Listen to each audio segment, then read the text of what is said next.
सिद्दीक जान, आप क्या कहते हैं कि तनाज़ा तो बढ़ते चले जा रहे हैं, कम से कम एक तनाज़े का हल हमें नजर आ रहा है, लेकिन वक्त हुकूमत के पास सब चंद माह रह गए हैं।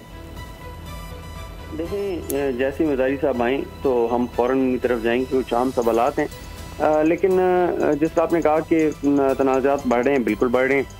और अभी आप देखेंगे कि कल जो रात मुलाकात, उस पर पहले तो यही बाहर नून लीग के सोर्सेज ने ये बताया कि सब मामला हल हो गए, लेकिन फिर जब हमारी पीपल्स पार्टी के सोर्सेज से बात हुई तो सबसे पहले बोलने रात को ये खबर ब्रेक की। तो ये बलोच हमारे जो रिपोर्टर हैं, उन्होंने ये खबर ब्रेक की कि कोई मुज़ाकरात कामयाब नहीं हुए, बगैर किसी नतीजे के ख़त्म हुए और पीपल्स पार्टी के तहफ़्फ़ुज़ात बरकरार हैं।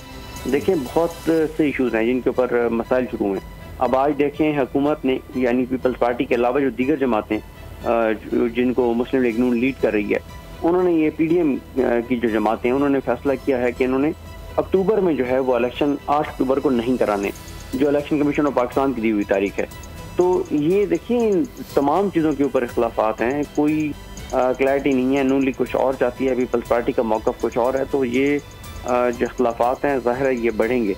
और पीपल्स पार्टी का बजट के ऊपर भी एक यानी अवामी अदालत में एक मौक़िफ़ है। बिलावल भुट्टो ज़रदारी को आप सुन चुके हैं सवात में, जो उन्होंने खिताब किया।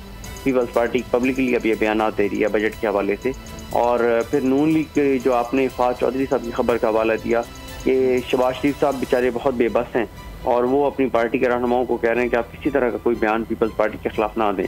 और कल मैं एक प्रोग्राम में अज़म बुखारी साहब को देख रहा था, मोहम्मद मालिक साहब के प्रोग्राम में, इतनी वो बेबस थी और कहना भी चाह रही थी, कह भी नहीं पा रही थी। अब तो बिल्कुल ही शहबाज शरीफ साहब ने रोक दिया है। लेकिन मरीम नवाज साहब ये चाहती हैं कि नहीं, पीपल्स पार्टी को वाड़े हाथों लिया जाए, सख्त जवाब दिया जाए। वो जो आपने अपने इंटरव्यू में कहा कि ईंट का जवाब पत्थर से दिया जाए, तो मरीम नवाज साहब तो चाहती हैं, लेकिन शहबाज शरीफ ऐसा नहीं चाहते।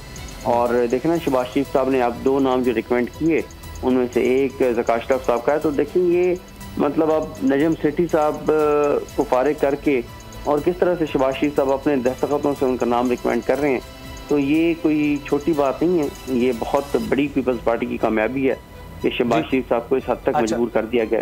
ठीक है कि वो जी सिद्दीक एहसानुर रहमान। अगर आपको ये वीडियो पसंद आई है तो हमारा चैनल सब्सक्राइब करें और बेल के बटन पर क्लिक करें। मेयर कराची के इंतखाब की जंग, बोल ने फिर छोड़ दिया सबको पीछे। इस वक्त मुर्तजा वहाब मुंतखब हो गए हैं मेयर कराची, ये ऐलान कर दिया गया है बाकायदा तौर पर। सहाफती रिवायत रखी बरकरार, बोल ने दिखाई सबसे बड़ी ट्रांसमिशन।